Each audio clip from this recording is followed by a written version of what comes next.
Mention about organization, about organizing, time management. I know that you have a very busy schedule. I mean, being the chair, director of two centers. Can you let us know how do you do your time management just to make sure that you do everything? Do you work, let's say, harder or more time than us? Or no, you work probably 7, 8 hours, but you have a better skill to manage your time. I'm sure my wife would say that I work more hours. Oh, okay. than I do. So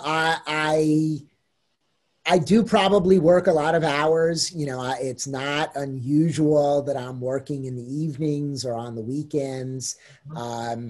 My kids are at this point grown and out of the house, and so it's a little bit easier for me to work extra hours than it often is for younger colleagues. I do always try to be organized in my approach to work. I also try very hard not to overdo things. You can.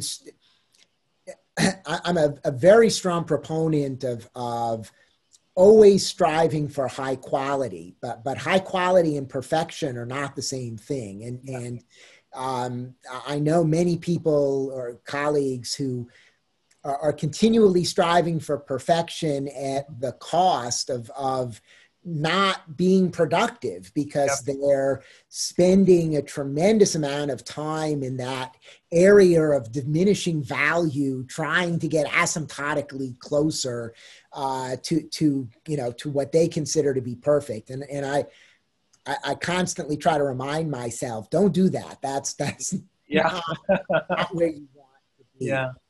I've always thought it was important to take breaks and to not, when you're not really able to focus, get away. I also, for myself, almost without exception, I'm home for dinner with the family. It doesn't matter, unless I'm traveling, when it was 5:30, I left the office. I could be in the middle of, now it didn't mean that I didn't bring work home, but it was important for me to both take a break, but also to be able to reconnect with family. And when we had young kids, I would often, take a break in early evening, and then the kids would go to bed and I could dust off my work and try to get a little bit more done, after that. Perfect. Thank you. So what is your advice to your 20 years old self?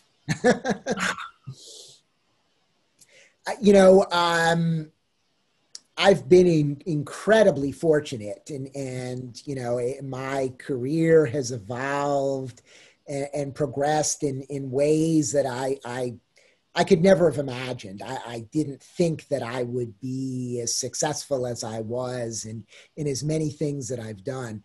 If I had to give advice, it would probably be to have worried less and have been less stressed out over times where, it looked like in the next 3 months, my group was going to have no money left to support any of my graduate students, because all the projects, all the funding was ending, and I had no, obvious guarantees of additional support. And I would just be miserable, because I didn't want to be in that situation. But the reality is, you make it through, whether it's asking grad students to be TAs a little bit more, or going to a department head and getting some additional funding, or